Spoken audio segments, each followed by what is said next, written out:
নমস্কার, আয়তবে সহচরিতে আপনাদের স্বাগত। আজকে আমি জিরা রাইস করে আপনাদের দেখাচ্ছি।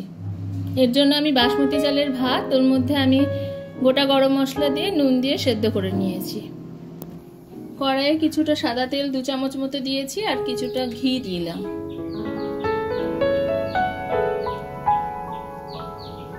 এবার এর মধ্যে কয়েকটা শুকনো লঙ্কা দিলাম, একটু তেজপাতা দিলাম আর বেশ খানিকটা গোটা জিরে দিয়ে দিলাম।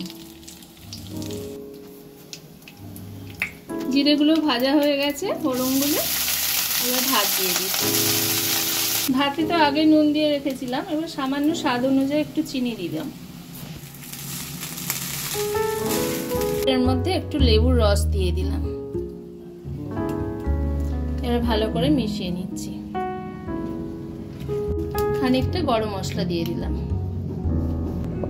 আমার ভিডিওগুলো ভালো লাগলে অবশ্যই লাইক, কমেন্ট, শেয়ার ও সাবস্ক্রাইব করবেন।